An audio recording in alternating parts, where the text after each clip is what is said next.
Welcome to the Hospitality Maverick podcast with me, Michael Tingsare. We at Hospitality Mavericks are here to inspire leaders to create heart-centered and profitable businesses from the inside out, the kind that both employees and customers love and support. Thanks to Bizimply for sponsoring this episode as our show partner. And Bizimply is the all-in-one HR, workforce management, rota and operations software designed and built by hospitality experts to make every shift run like clockwork. And we join forces to help the industry to find new ways to become even more innovative in how we lead our people, how we operate, to how we grow our businesses, to how we serve our customers. Together we want to share strategies and tools that can make the industry thrive long term, not just survive. Constantly read, look at what's going on. You shouldn't be passive and wait for content to be served to you. You need to go out and find it, and it's all out there. And now there's no excuse because most people have access to the internet. There's podcasts like yours. You're sport for choice. I guess the difficulty is actually filtering, and but then the more you do it, the better you become. You can't know everything. This is Dino Joannides, author, advisor, and senior executive at Bizimply and rezexe. Dino has many decades of experience within the hospitality industry and has had roles covering almost all aspects of supplying the industry. And in this conversation, we will cover technology, people, and food. We start with taking a deep dive into Dino's story and how he ended up in hospitality, food supply, and tech. Dino shares what he have learned the last 2 years and what he sees as the key challenges for hospitality and what his predictions are for the industry in the coming years. We talk about what he's doing to keep pushing his own development and making sure that he constantly learns and learns all the time. Throughout the conversation, Dino shares some amazing advice and insights which you can use to boost your own and your business performance. Before you tune in, please sign up for our weekly newsletter packed with more Maverick insight, strategies and tools. Find the link in the show notes or visit hospitalitymavericks.com. The conversation starts with Dino sharing his story and purpose. Enjoy!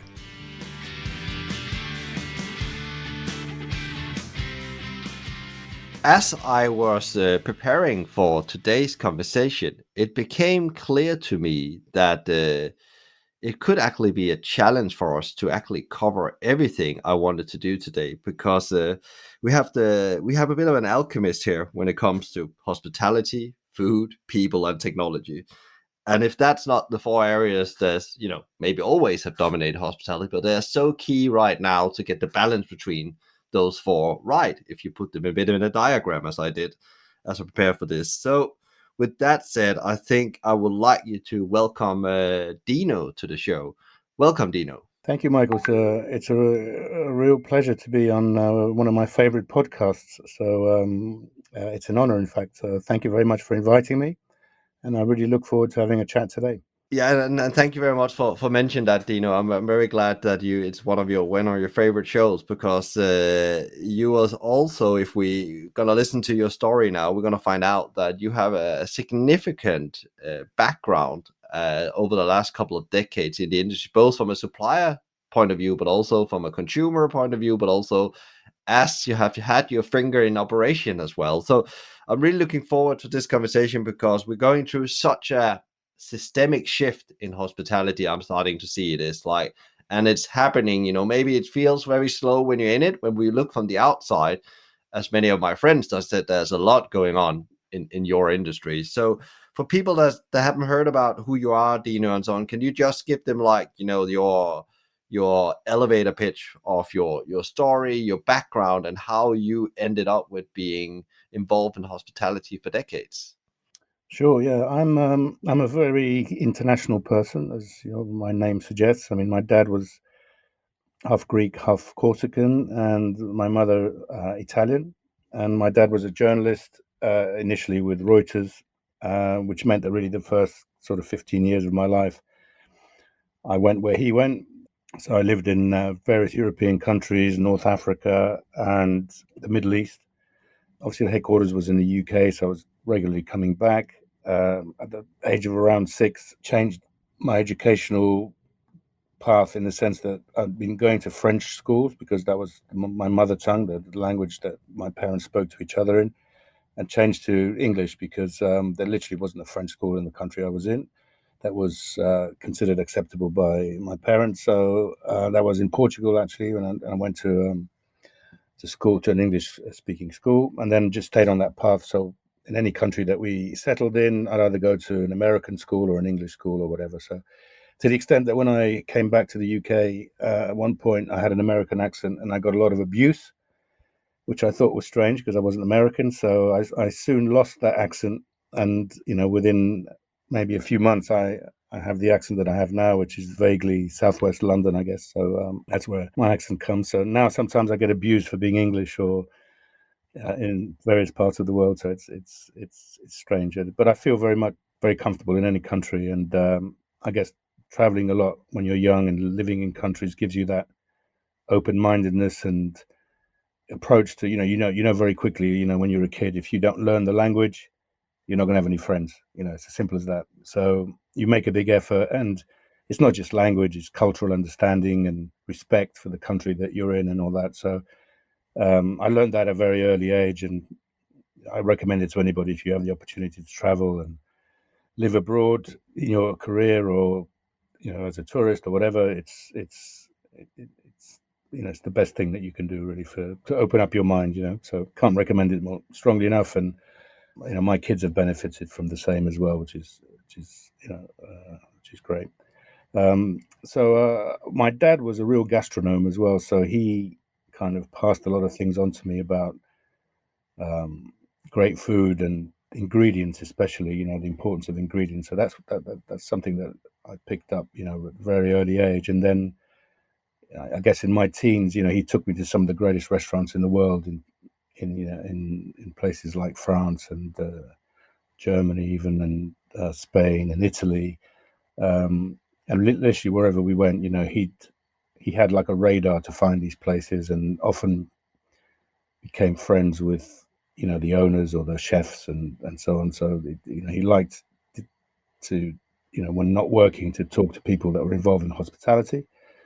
Fast forward, when I was a university student, I worked in restaurants. I did every job from cleaning toilets to pot washer, and I worked in kitchens, and I also worked in front of the house. So I got very early appreciation for how difficult the job is, and the long hours in the industry, and everything you and I know about how much work needs to be done to actually deliver a plate of food to a table. So I've always had very great respect, and I've always viewed, like a lot of people on the continent do, all the key functions within a restaurant as professions, and that's something that's maybe not universally accepted in this country, where people still have some, I think, outmoded attitudes to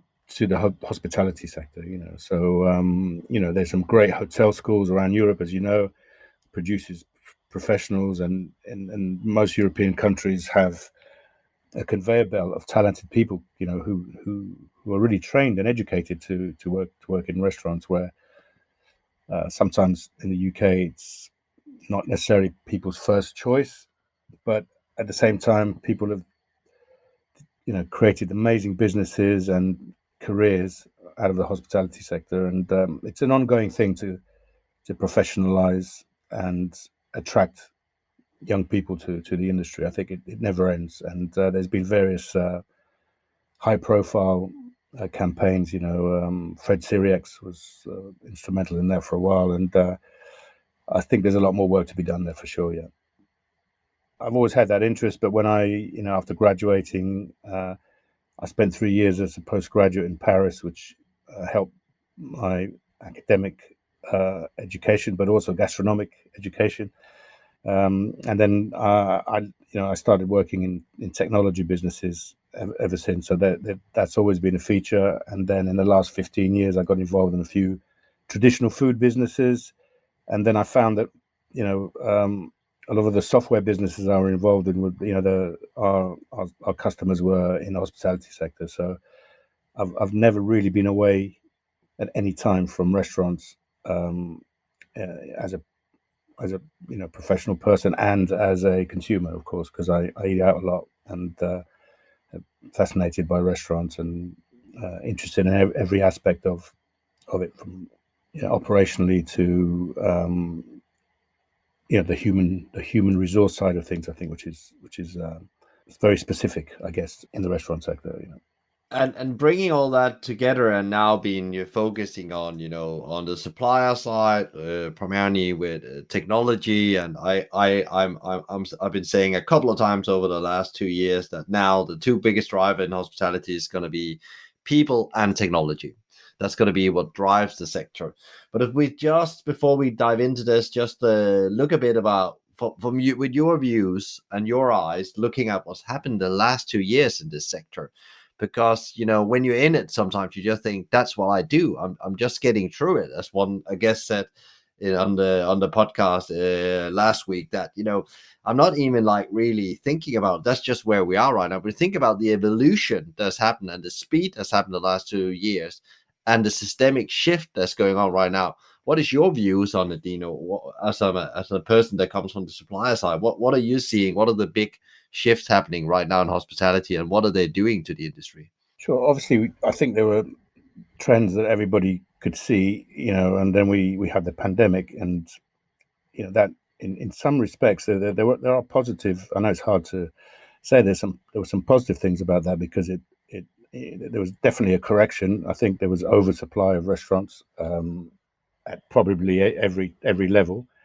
Um, so that the natural correction took place, and maybe unfortunately may take a little bit longer for it to be final.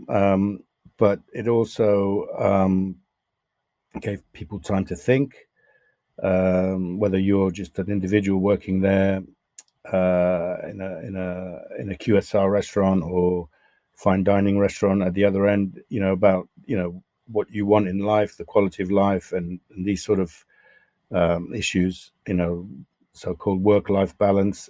And then, as an owner, or an investor, um, it gave you time to think about, where's this business going forward, what sort of things can we carry on doing, what adjustments can we make. And we've seen an unprecedented level of innovation.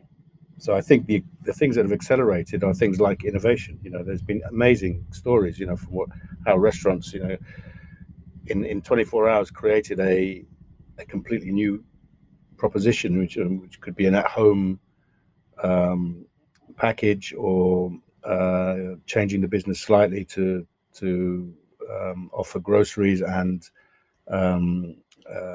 to become because there were times where you couldn't operate as a normal restaurant, and you couldn't have guests in your physical premises. So people said, well, we'll come to you, and a lot of those have survived now that things have opened up.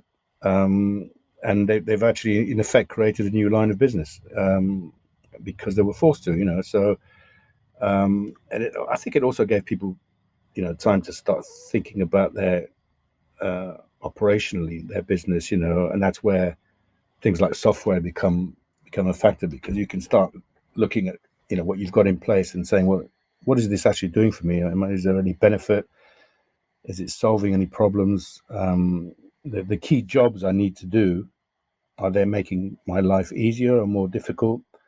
Because technology can be positive and negative. There's a lot of technology out there which is just looking for a solution. But the reality is that, as a business owner or somebody that works there, what you want is something that's going to help you do your job, save you time, and allow you to spend more time with customers, to give a better level of service. And it's fairly simple, really. But I remember talking to a restaurateur some while back, when I was involved in a company I was starting myself, and he was employing software developers. I said, "You're a chef owner. Why are you employing software developers?" He said, "Well, look, I've got all these systems and they don't talk to each other, and I need So I thought that's the way to do it. I'm thinking, what are you doing? Like, it's bananas. And that at that time, I think the average setup in a restaurant was quite antiquated. And I think it's fair to say that the hospitality sector in some areas was way behind others. If you looked at other industry segments and that, you'd see that they use technology in a much smarter way. And smart is the key word, because you can waste a lot of money with technology. So I think on the whole, I'd say that the last few years has led to an acceleration of a number of trends. Digitalization of a business is one of them. Um, uh, and some of it has been forced, really, um, which is often the only way that you can make the changes and start thinking in a different way. Needs must. And it's quite interesting that the transformation you've gone through, and one of the things I've noticed is that operators that is really gone through this innovation phase. They really just done it because I think maybe they conscious or unconscious, don't know if you agree with this, have actually seen pain as their friend. Okay, there is this pain that we just need to embrace the pain and actually innovate. If it's a at home thing, if it's changing our operation, if it's changing the way our sites is, all these things have just been because of this. The pandemic put that incredible pain on us. If we see any positives in the pandemic, was that actually we got more ready for the future than we were pre-pandemic, because these things would have happened anyway, is also what I hear you say. Yeah, I mean, they're the general trends in business, which also apply to the hospitality sector. I mean, one of the biggest issues is staff, but it's actually an issue across the board. It's not just in the hospitality sector. There's demographic issues, and there's also we're gonna need to use older workers going forward, because people are retiring later, and there's certain demographic things in European, especially in European countries, where population has actually been decreasing in real terms. And if you look at a country like Germany, the reason there's quite high levels of controlled immigration is because the economy needs it, and it's a sign of a healthy economy. People forget that. So without the immigration levels in Germany, large parts of the economy wouldn't be able to function. And I guess what we've seen here is that there's because of a combination of Brexit and the pandemic and so on, there's an issue with staff, because so many staff in the hospitality sector came from third countries, and um, this is something that it can't be resolved in overnight. You can't suddenly produce all these people.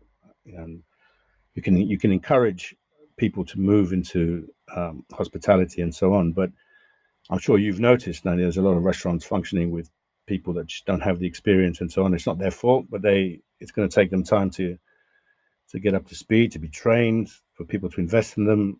And it's great that they've made the move. They should be encouraged, but there's going to be a period of time where things are a little bit unbalanced in that respect. So I think we as consumers need to be understanding that there's these gaps, and that also translates into.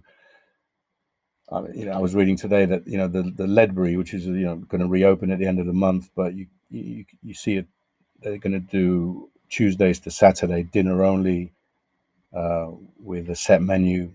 They're not looking at Friday and Saturday lunch until March, so they're having to do less with less resources. It makes sense, because if they're going to charge what they plan to charge for their set menu, then they still have to deliver a level of service and quality, and that's at the high end. But you also see cafes, in neighborhoods where their opening hours aren't the same. They used to open earlier, they used to close later, and they're trying to manage with the resources they've got. So that's happening. I mean, it's clear, and so you try and do what you can with the resources you've got, basically.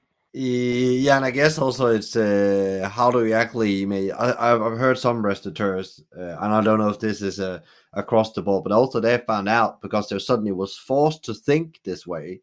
They actually found out when they started looking at their numbers that it actually gave sense to have closed some of these days they were open before, because it was like really demanding on their business, really demanding on their staff, and the profitability that came out of those days, maybe a Sunday or evening or a Monday evening, would not actually benefit them in the long term when they start to do the economics on it, because they had time to look into things. And now they've chosen to make a business model where they don't have open those days and they maybe open only 5 days a week, but it's a better business for everyone. And that's quite an interesting evolution, I think, because in the old days, restaurants were not open from morning to evening, 7 days a week. That was not how it worked, and this is still how it works in France. Many places, if you have an evening restaurant, you open in the evening, and you maybe open 5 days a week. No, it makes absolute sense. I mean, in France, again, it was driven by legislation regarding working hours. So obviously they changed their businesses to be compliant. So compliance drove that. Here it's more, let's call it a free market approach, and people, I think you're absolutely spot on when you say business owners or managers could take a step back and look and ask those questions. Should we be open these hours or these days? Because we are a service industry, but we can't be a service industry losing money. So obviously one of the key areas that you look at is labor, and when and how to deploy your labor in the most efficient way. So that's an area that's kind of very important to me because of one of the companies I'm involved with. Another area is reservations. People had a kind of sort of lazy attitude to reservations, and they thought, well, if there's no shows, then we'll find somebody. We'll run outside the restaurant and grab somebody in the street and bring them in, and stuff, which is not scalable, So because the whole environment's changed, so really, you should be thinking about reservations in the same way as an airline. It's really about yield management. How do you make sure that you've got every cover taken, and it's worth investing in that, and looking at innovative ways to handle that. And on the labor side, it's a scarce resource, so it's something you need to manage even more carefully. It's something you always needed to do, but now there's no excuse. If you don't do that, then your business is in jeopardy, as they say. So, these are two key areas that I look at. And then around that is it's innovation around the offer. I was talking to Will Beckett the other day, the CEO and co-founder of Hawksmoor, which is an incredible business. And what they've done, for example, on Mondays, with their £5 corkage, is really great. I mean, and it works for them, and it sometimes I think it's attracted some new people into the restaurant, and then it helps them feel good about the restaurant and get a kind of association with the brand and that. So it's a very smart thing to do, and there's lots of things like that going on. Some of them actually started before the pandemic and that. But so before you say, well, let's close on a Monday, actually, what can we do to make sure Monday is full? I mean, one of the first people that did something interesting was Leonid Shutov, the founder of Bob Ricard, and the second one's now called Bob City, where he introduced, differential pricing. So you could go for lunch on a Monday and you'd be guaranteed 25% less than lunch on a Friday or Saturday, or dinner on so it makes perfect sense, because if you do your numbers correctly, you can still get very good business, but you have to accept a bit less on certain days of the week. But then your restaurant is 3 times busier than it would have been otherwise. So there's so many interesting things that you can do. Some of it is borrowing from other sectors. So I think the people that have looked outside of the narrow confines of their industry sector. Plenty of lessons out there, and the more open-minded you are, the more likely you are to find good ideas that you can apply. So I don't think a week goes by without me finding something interesting going on in that respect. And again, at every level, whether it's quick service or fine dining, people are doing that, and it's very encouraging. And I think it's a sign of health. I also suspect, as we've already seen examples of that, when there's been lockdowns and reopenings and that, there's huge pent up demand, and I think the pent up demand will really, really show up probably around the spring of this year. Based on what's going on with Omicron and the government's attitude to keeping the economy open and so on.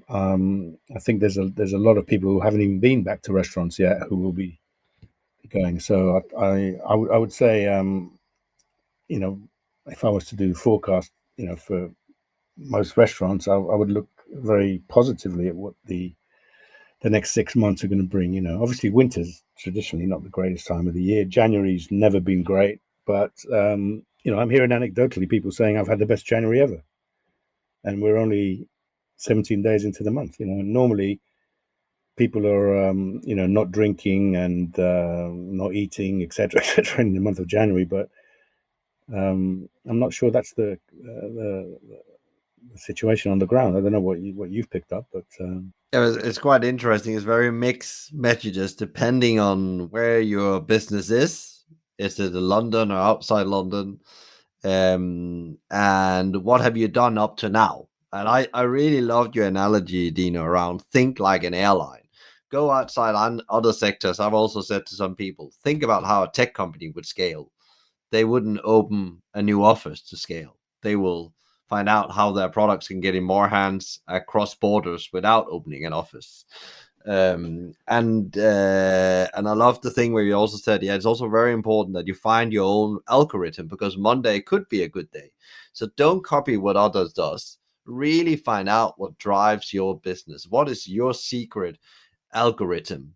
What do you need to put in the sauce to make your business model work? Because there's no business model that can compare one to one. Even if you're in a quick service category, both of you, I normally say, I've been there many times myself where people said, oh, can you come in and do that thing you did at McDonald's? And then I always said to people, no, I can't, because you're not McDonald's. But you can be inspired by the concept of what they're doing. And then you need to break it down to your own thing, your own checklist, your own source, and all those things. And I think that's the really key thing, how to overcome things here, is that you can't just copy. And there's no like standard rules for how you find the best way to run your business. And I think if you would think about an airline, I think you should copy when it comes to reservation. It should be like Southwest Airlines. I love that company. Gone on for decades in the US, and their planes are always full. And they turn the planes around the quickest. And they're still a discount offer, but you get a premium experience there. Been flying with them myself. They are challenger brand within the airline. How do you become a challenger restaurant within your city, within your niche, within the country? Yeah, I think one of the things that maybe a lot of people don't do, but I see more of it being done, is that a lot of the knowledge and ideas are actually already there. But you need to talk to different people in the business. An assistant general manager, may have a massively interesting idea and solution because they know, for example, the neighborhood they're in. They're the ones talking to customers every day. So there's a market research, in-house market research already there, and I see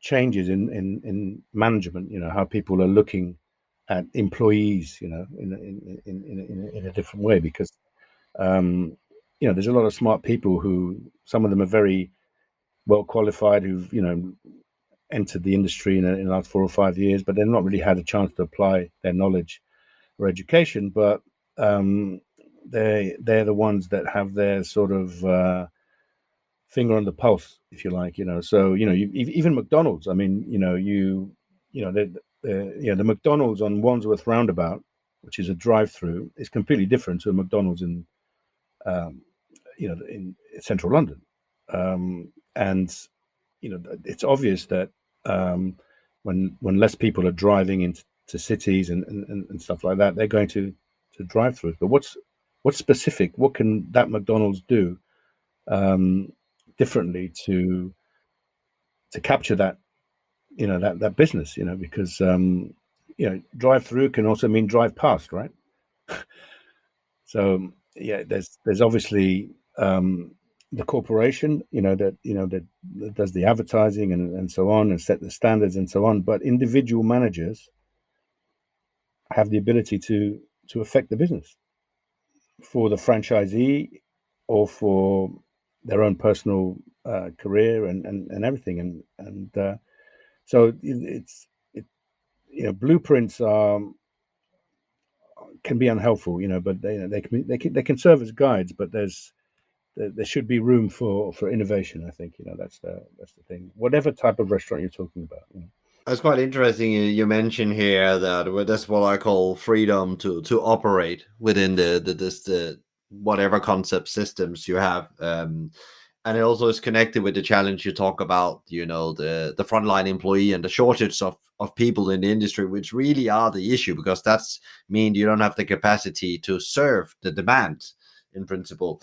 And that comes again down to what you started out with in the conversation, where you talk about this industry is not, maybe in this country and also in Denmark where I come in, and many countries, I think it's not, it's looked at as a career path, and especially not for the new generations. I think it always was already a critical issue when I was starting out in the industry. But how do you actually, besides you can give people permission to operate with the standard? Everyone wants freedom within a framework. I normally say you can't just give them go and do something. You need to give them freedom within a framework.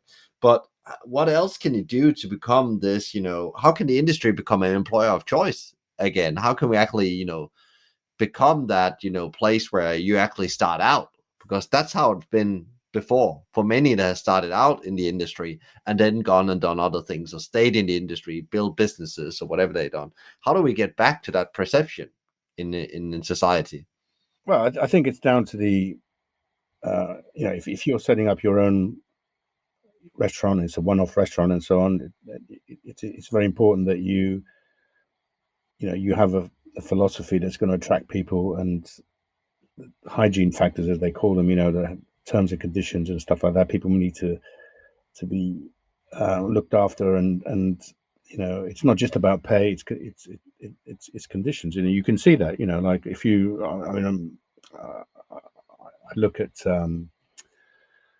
restaurants where the owners get really involved with the staff, and they make sure they celebrate success and create an environment where people actually really want to come into work every day. Like a good example is like Honest Burgers. I know the founders from when they were literally one little hole in the wall in Brixton Market, and they've built into quite a considerable business now. But a key point for them was when they brought in I think a very disruptive HR person, and I think HR is what allowed that business to scale the way it has. And I don't have any data on them, but I know that their staff retention rates are quite high, and they do things very differently. They're very different to comparable players in the market, and on another example is Santa Maria Pizzerias. So they have incredible staff retention rates, and I think that's down to the founders, the way that they do shifts, and they know what's going on because they're doing shifts. They work in the restaurants. They may not work the same number of shifts that they did when they started out. They were building the business, but they're in there. And I know it's the same with Honest Burger. So these are two very, very, very different businesses. You've got Franco Manca, which is again a business that started in Brixton Market, but with a sort of charismatic founder, and scaling Neapolitan pizza to that number of units is no mean feat, because of the nature of the dough, and it's got to be proven and stuff like that, and to keep the quality levels high and the prices what they are is actually an amazing story. I think it's now on a level with what Pizza Express did all those years ago. With a much more difficult food proposition. It's much more difficult to produce a consistent Franco Manca margarita than it was for Pizza Express, to do that. So I'm a great admirer of these businesses that I've mentioned there, and not only from a business point of view, which is one thing, and I always differentiate. When you look at a restaurant, you say, well, as a business, I admire you, but it's great if you can admire them as a business, but you can also admire them as a consumer who actually likes to eat the product. It's a remark. They're remarkable, and there's so many remarkable stories, in the UK, and I think that's the biggest facet of the UK hospitality sector is the levels of innovation I talked about earlier, but now they've accelerated to warp speed, if you want. So it's there's a lot of case studies out there, of interesting stuff going on. So any budding restaurateur, needs to take some time and look at what other people are doing. Yeah, and I think the key word you said there as well, Dino, was that it has to be different. It's not just looking what others do. You need to find what's different again in the area of people compared to others. That really, and also what you can be authentic about. Of course, benefit and compensation is quite. You can copy that, and it gets good sense to do what the best of the best are doing in that area, because it probably works if they're doing it. If you are comparing like with Honest Burger and so on and so on.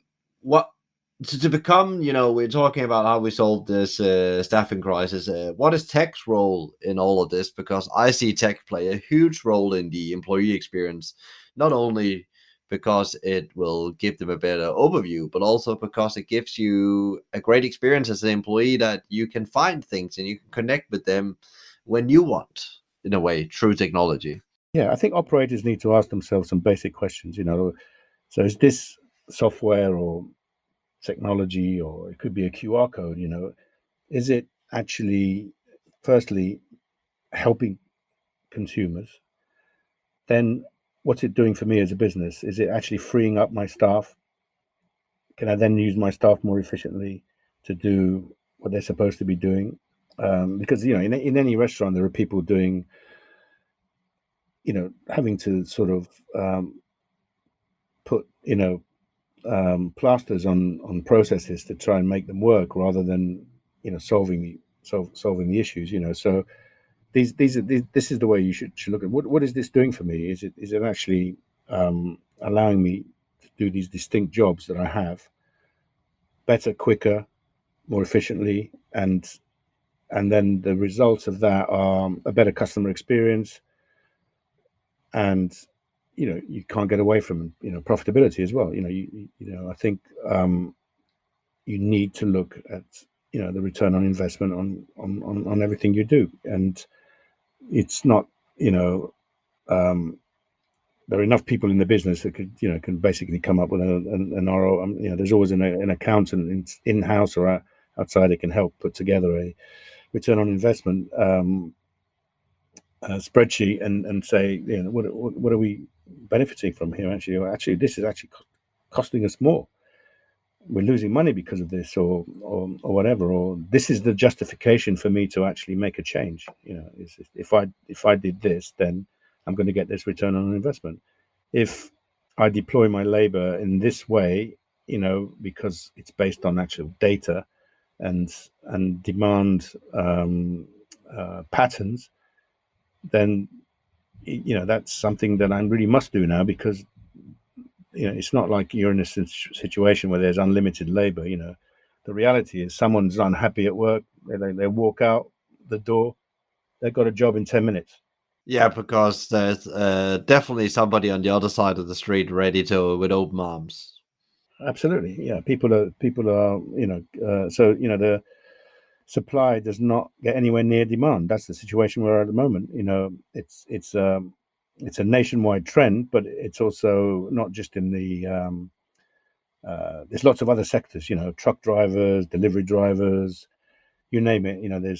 There's even more doctors. There's people in the NHS. There's you just look at where the vacancies are. So those businesses have the same challenges. I guess what hospitality is a people business, in the sense that people visit restaurants, and they're normally served by people, or they want to be served by people. They'll accept a certain level of um, automation. Like McDonald's now. I mean, the majority of them are you don't need to speak to anybody, right? You can go there and not say a word to anybody and still order your Big Mac meal, right? And you don't need to actually say a word. But that's one form of hospitality. But other people do like to have that interaction and sit down and spend the time and a couple of hours on the table and get to talk to waiting staff or the owner of the restaurant or whatever. Yeah, it's a time of great opportunity. I hear a lot of people, moaning and saying, we're in deep doo doo, etc. But I think, like always, I've been around the block enough times to know that even when there's a disaster, it's an opportunity to rebuild. Constructive destruction, or whatever it's called, that the American economy is so famous for. And I remember the Lebanese Civil War. I was there at the beginning of it, and then I came back 19 years later. It lasted for 19 years, incredible. And then it was, the ones that took the view like, well, we have to rebuild now. And they went ahead and did it, but literally from the ashes. It was an awful war, and at some point the same thing will be in Syria, Afghanistan, and so on. But also, European economies and regions have been devastated economically as well, and there are opportunities for sure. And you are luring a bit to the future, and you already said that over the springtime, summertime, we'll see the pent up demand really increase. Is your prediction as well? Is there any other things you can see, like if you had the crystal ball, that's gonna happen the next 18 months in hospitality? Yeah, I'm not sure. I'm a fan of the crystal ball, but I'd like to base kind of an idea or a thought or a comment on. You can see the trend is already there. So if you look at possible solutions to the staff problem, it's clear to me that the government is kind of you know the thing about free movement and immigration and so on is purely a political thing. Anybody who thinks it's anything else is on a different planet, as far as I'm concerned. So you can see that it's going to become easier for people, because it's a sign of the health of an economy. Any economist will tell you that if people want to come, it's a fallacy to think that they want to come here because of some kind of unemployment benefit or anything like that. I mean, do you know how much unemployment benefit is? It's ridiculously low, and you can't live on it. And most of the people that take it are people that have been here, forever. They're indigenous or whatever you want to call them.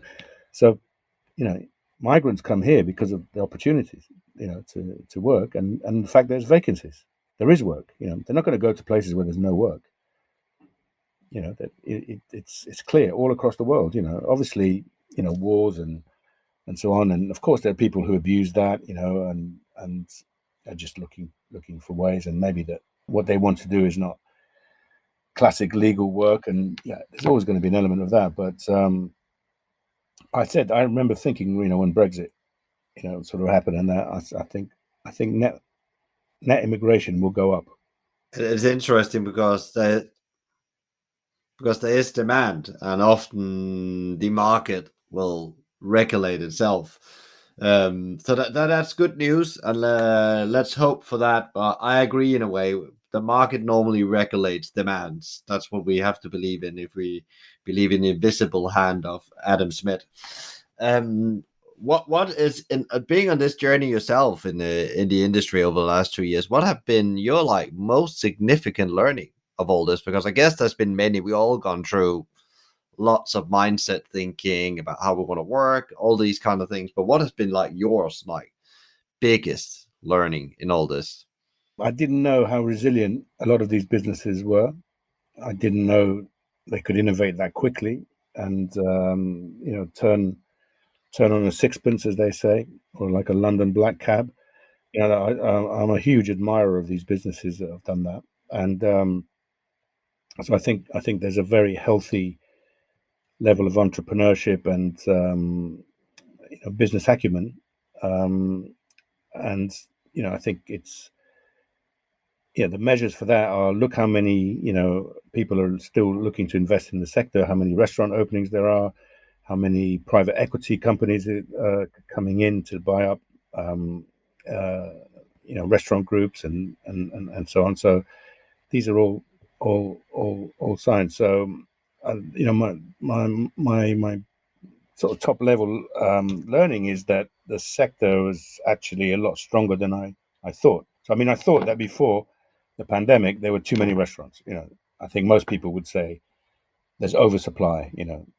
We talked previously about walking down a given major sort of street in central London and finding the same brand um, 4 or 5 times in a space of 1.5 kilometers. And that, yeah, I can see the logic. Locations are important and you want to capture footfall on that, but then you kind of, it's overkill, right? People are saying, is there anywhere else for me to go for lunch, for God's sake? Like, it's just it's too many people trying to capture that lunchtime trade, and too many similar businesses as well, so next to each other and so on. So I think there's definitely room for new entrants now, new concepts. Look at the people who are returning to the UK market. I mean, I know that these were planned a lot. Wendy's was planned before the pandemic, right? But they're coming here big time, right? So I talk to some younger people now, and they go, "Wow, I didn't know you could have square burgers," But we grew up knowing Wendy's, right? So if you went to the US regularly, and they're what, the number 2 or number 3 player in the US? I'm not sure. They're in the top 3 anyway. And and then the other trend obviously is vegan. Some really amazing work being done there by at the sort of higher end by Gautier Soho and 123V, which is incredible vegan sushi.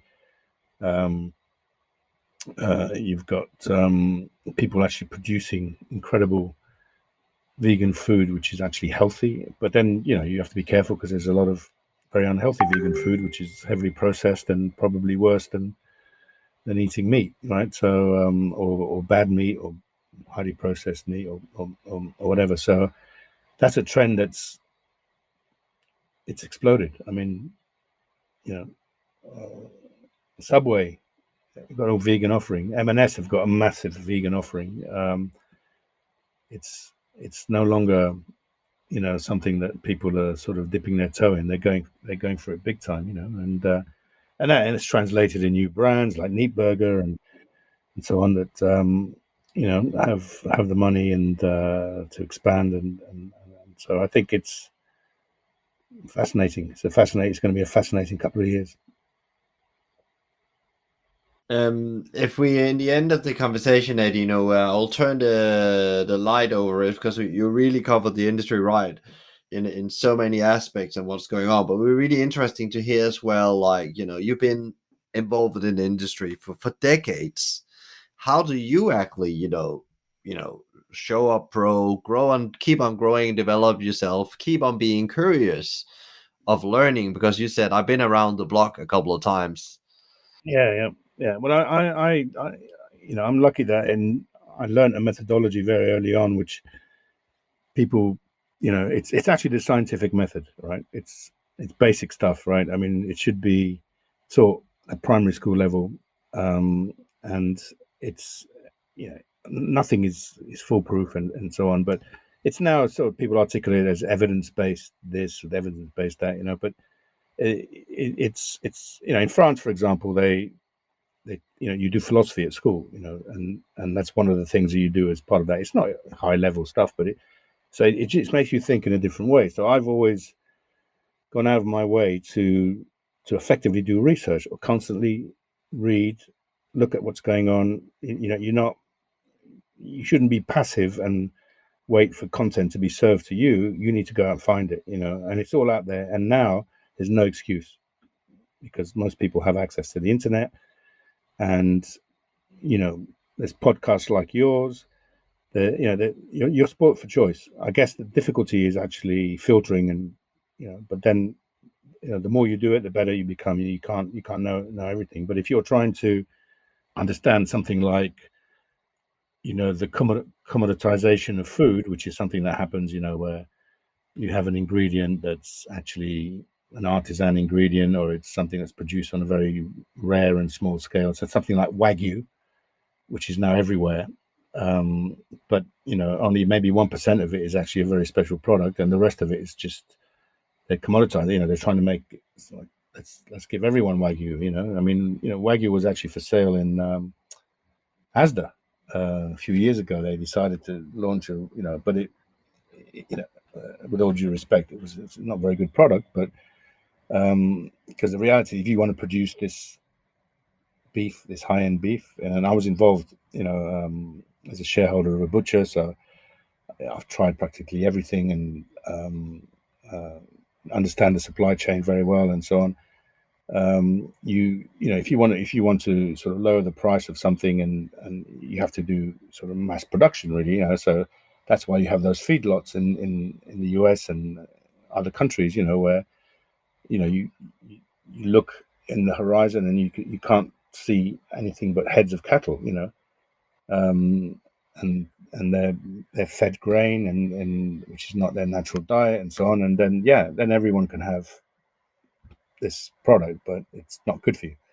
And there's some things that you can't commoditize by definition. You can't in the same way that you can only have one Mona Lisa, right? You can't produce a million of them. I know that people are trying to do that with NFTs, which is very, very interesting areas, and I'm more interested in NFTs than I'm interested in Bitcoin. I think that's it's a classic example of the capitalist system now, seeing how they can sweat assets, and the NFT business is just unbelievable, and maybe next year we'll see NFTs of burgers, selling for 10 times more than an actual burger. But I don't know. That's a joke, by the way. But yeah. So I think be curious and don't accept anything at face value, and question everything, and do your homework, as my parents used to say to me, and by that they meant just keep looking at things and looking for different angles. There's not that many new things under the sun. I think if you've been around for a while, you'll see something come up and people present it as a great new idea. But you've got a strong involvement in McDonald's, and McDonald's, you probably taught you a lot about restaurant operations, and you see things come up now, and you say, well, McDonald's were doing that 25 years ago, and they cracked it then, so because right? Yeah, and I agree on that as well. But I would think it was really interesting what you said there. What I was hearing as well was that it's your responsibility to grow and develop yourself. And you need to go out and hunt it. And of course, there's always an element, the framework in an employment situation have to be there. But deep down, if you want to grow and develop and you want to become a better version of yourself, you just have to go and seek that information. Especially today, I agree that the amount of free information that's there is insane. And the people you can actually hear it from that's done things themselves. And I think that's really the interesting thing. People that's implemented ideas or hacked ideas and found different ways of doing things. One of the last questions I always ask the guest, Dino, is that what are your top three advice for leaders out there in the industry, trying to find a new way in all this uncertainty there still is? But what is your top three advice you want to give to them?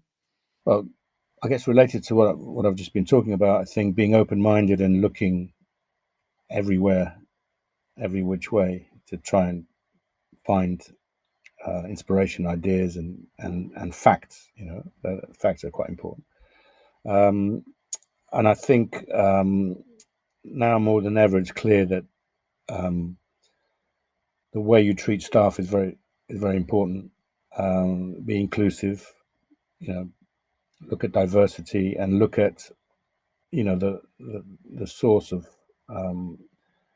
innovation is often within your own four walls, no matter how big or small a business you are. So if you're a QSR brand with literally thousands of outlets, there are people in your business that can add a huge amount of value, feedback. You should create an environment that allows that to flow upwards, not just keep pushing stuff down all the time.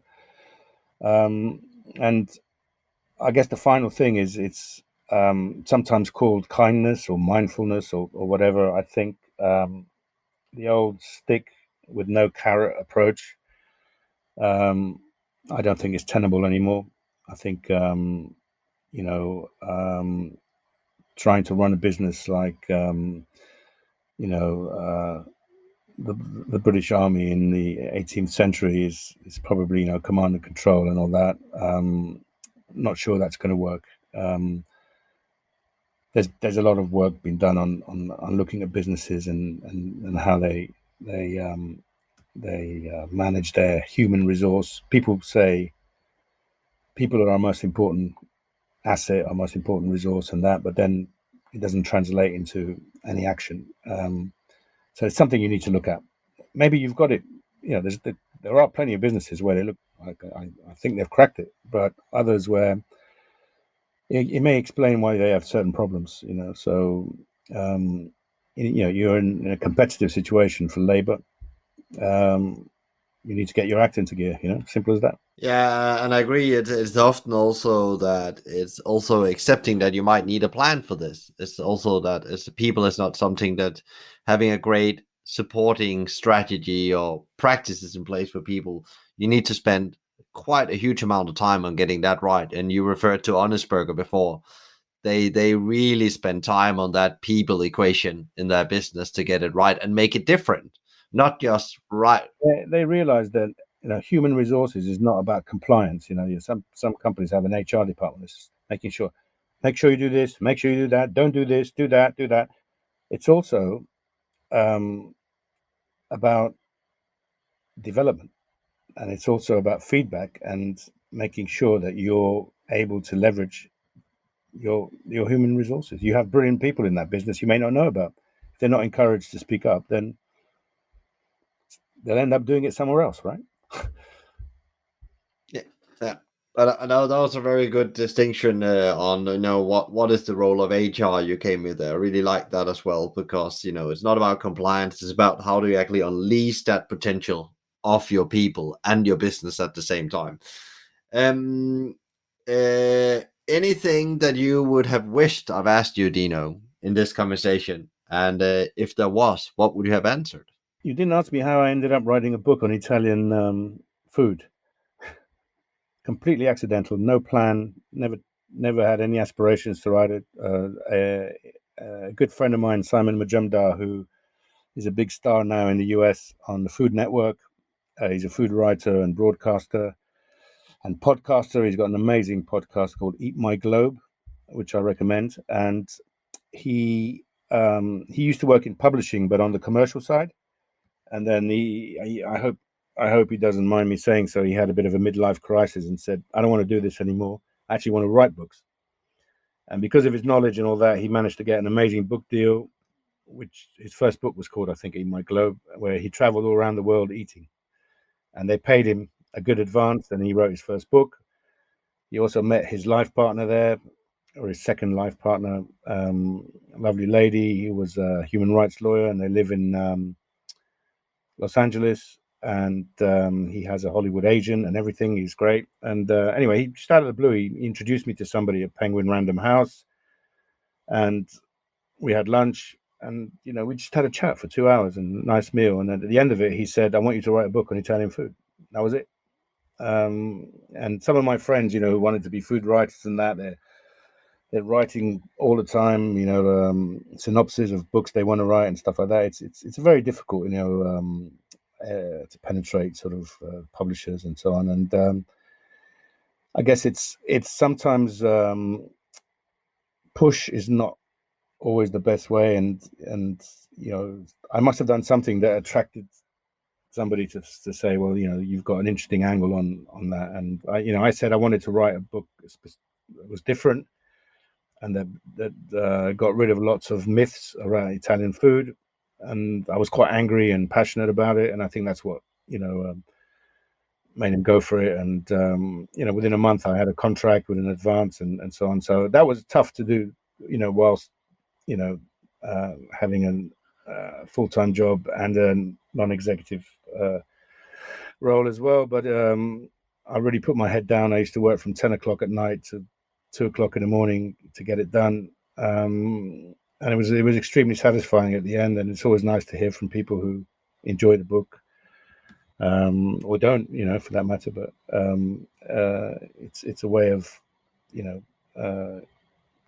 passing on knowledge and getting feedback, which is great, which I'm sure you get from your great work with Hospitality Mavericks. Yeah, and that was a very good one, Dino. Yeah, that because I know you've written a book, but it's a very, very good question why I didn't ask you that. And the power of writing. I try to write 15 minutes every day, not something, just different things I'm interested in, and then sometimes comes something out of it, incredible enough, and it gives you clarity, and it creates creativity as well. It's the power of writing. If I should add anything to that. Where can people find you online, Dino, if they want to get in touch with you, if they want to know more about you? Yeah, sure. I mean, probably the easiest way to from a business side of things is on LinkedIn. I'm very up to date on LinkedIn, and if you send a request, I'll always reply. And I'm also on the social media side. I'm active on Instagram. That's mainly pictures of what I eat, and occasionally my cat and family, but it's mostly about food. And I was very early into Twitter, in the first probably few months of Twitter, and LinkedIn as well. So I'm an early adopter of social media. I'm actually on TikTok, but I don't do anything.